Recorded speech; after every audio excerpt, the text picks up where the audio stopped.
Mitchell Rose. Yes. Yes, fantastic to meet you, and It's I'm nice so glad. to meet you. Yeah, it's really great that you could come and speak to us at MoveStream and on DanceTech.net finally. Yeah. And it's about your film that you've got called Contact. That's right. At the 11th anniversary of Dance Camera West this year. What was your intention of the film, and how did that direct you to the manner that you shot it and directed it and finally edited it? Mm-hmm. Contact is a piece that I made with Body Vox Dance Company. What happens in it is the gentleman,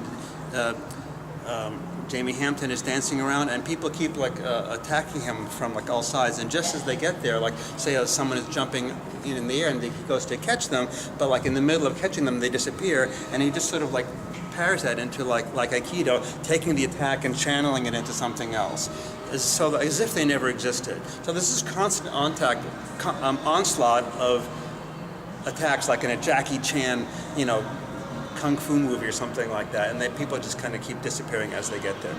Now, it became like a metaphor for our days, and we go through a modern day, and it's a constant onslaught of this is happening. I get this phone call, and people demanding this from me, and then we go home, and there's someone that we love, and then you can just look at them, and you can just touch them, and it's it's just grounding that it brings you back to what's real again.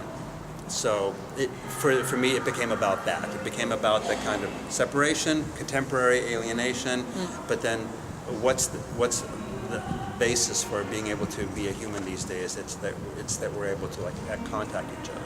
And so the film ends with an extreme close-up of this woman just sort of just skin against skin, just as simple as that.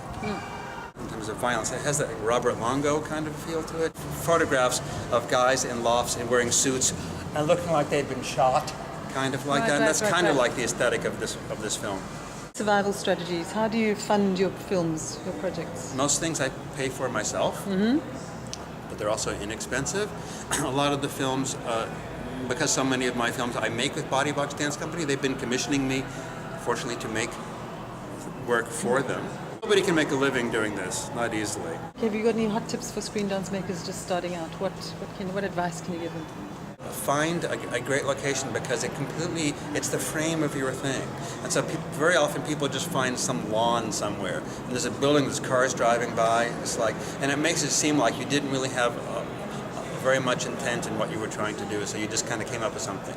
I would say don't use recorded music if you can, because if you want to then get distribution for it, you'll have a hard time, and you'll have to replace it. Did you use diegetic sound? Did you have sound live on set?